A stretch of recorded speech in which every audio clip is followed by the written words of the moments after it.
तो सुर्खी माइल जो है ना, इसकी निशानी तो सुर्खी माइल सफ़ेद सफ़ेद दप्पड़ जो है ना जल्द पे उभर आते हैं और उसको खुजाने में मज़ा आता है। खुजा खुजा के वो दप्पड़ जो है ना सुर्ख हो जाते हैं। आंतों में सोजिश, तेज़ मिर्च मसालों का इस्तेमाल, जहरीली दवाएं या ग़िज़ाओं के बद असरात, किसी कीड़े वगैरह, मटर के अंदर जो कीड़ा होता है ये खाने की वजह से भी हो जाती है। किसी की जानवर या कीड़े के काटने, जैसे शहद की मक्खी है या बड़ी वाली मक्खी है, उसके काटने की वजह से भी हो जाती है। बिस्मिल्लाहिर्रहमानिर्रहीम, अस्सलाम वालेकुम वरहमतुल्लाहि वबरकातुहू। आपके चैनल हकीम लाडला के साथ हाजिर खिदमत हूँ। नाज़रीन कराम, मेरा आसान, सस्ता और 100% काम करने वाला नुस्खा जो आज का मौजू है, यह है धप्पड़, पित्ती उछलना, छपाकी जिसे बोलते हैं, एलर्जी बोलते हैं। इसका जादू असर नुस्खा लेके आया हूँ। नाज़रीन कराम, बेखता नुस्खा है। नुस्खे से पहले जिन असाब ने अब तक मेरा चैनल सब्सक्राइब नहीं किया है, इसे सब्सक्राइब करें, इस वीडियो को ज़्यादा ज़्यादा शेयर करें और कमेंट सेक्शन में अपने कमेंट का इजहार करें। और अगर बेल आइकन को भी प्रेस कर दें तो हर वीडियो आप तक बर वक्त पहुँच सकेगी। नाज़रीन कराम, इसके छपाकी, दप्पड़, पित्ती उछलना या छपाकी की जो अज्जा हैं इसके नुस्खे के, वो नोट फरमा लें। छोटी चंदन, असरोल जिसे बोलते हैं, 20 ग्राम लेना है। कुश्ता सदफ, ये कैल्शियम एक किस्म का होता है, देसी कैल्शियम इसे कह सकते हैं। तो कुश्ता सदफ 20 ग्राम। गेरू लेना है, गेरू जो आपने देखा होगा मटकों वगैरह भी करते हैं, तो ये गाजर के कलर का होता है, पिसा हुआ मिट्टी नुमा। गेरू लेना है, ये इंडियन 10 ग्राम। फिर आपको बता दूं, छोटी चंदन, असरोल 20 ग्राम, कुश्ता सदफ यानी कैल्शियम 20 ग्राम, गेरू इंडियन 10 ग्राम। इनको गुबार की तरह जो है ना बिल्कुल बारीक पीस लें, जितना बारीक पीसेंगे सुरमे की तरह उतना।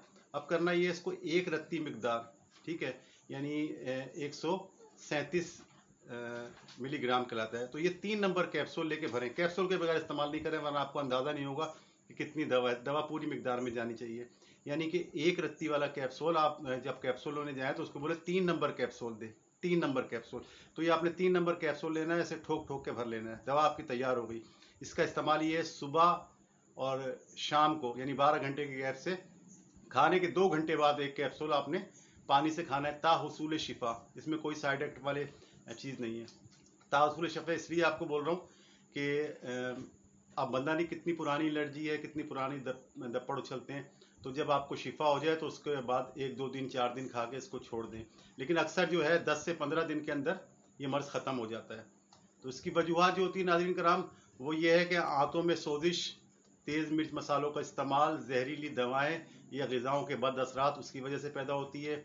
अच्छा, एलोपैथी हाई एंटीबायोटिक जो है, इसका इस्तेमाल भी मुसलसल करें, इसके साइड इफ़ेक्ट भी हो सकते हैं। तो इससे क़ुव्वत मुदाफ़त कम हो जाती है, ठीक है, बीमारी से लड़ने की जो क़ुव्वत होती है वो कमज़ोर पड़ जाती है, तो ये बाहर निकल के आ जाती है। तो ज़्यादातर किसी केमिकल वगैरह के जहरीले असरात हैं, उसकी वजह से भी होती है। किसी कीड़े वगैरह या किसी जानवर, यानी कि मटर के अंदर जो कीड़ा होता है ये खाने की वजह से भी हो जाती है। किसी की जानवर या कीड़े के काटने, जैसे शहद की मक्खी है या बड़ी वाली मक्खी है, उसके काटने की वजह से भी हो जाती है। तो सुर्खी माइल जो है ना, इसकी निशानी तो सुर्खी माइल सफ़ेद सफ़ेद दप्पड़ जो है ना जल्द पे उभर आते हैं और उसको खुजाने में मज़ा आता है। खुजा खुजा के वो दप्पड़ जो है ना सुर्ख हो जाते हैं। फिर वो खुजली मुख्तलिफ जगह पर होती है, कभी इधर कभी उधर, खासकर कपड़ों के नीचे ज़्यादा होती है। जलन का भी एहसास होता है, इसमें दर्द भी होता है और मीठी मीठी ना ख्वाहिश होती है कि मैं खुजली करते हूँ। तो ये दप्पड़ का, पित्ती उछलने का, छपाकी का या एलर्जी से कह लें, जादू असर नुस्खा है। जब इसे इस्तेमाल करेंगे तो आपके दिल से दुआएं निकलेगी, वरना इसकी दवाएं बहुत मुश्किल हैं। सालों तक लोग ना गोलियाँ एलर्जी की खाते रहते हैं और ये साथ नहीं छोड़ती है बीमारी। तो बेखतर नुस्खा है, इसको इस्तेमाल करें। और जैसा कि मैं कहा करता हूँ कि मेरा जो इरादा है वो यही है कि आप दवा बनाएँ, इसे खाएँ, बीमारी भगाएँ, सेहत बनाएँ। बशर्ते आने वाली किसी वीडियो तक के लिए अल्लाह हाफिज़।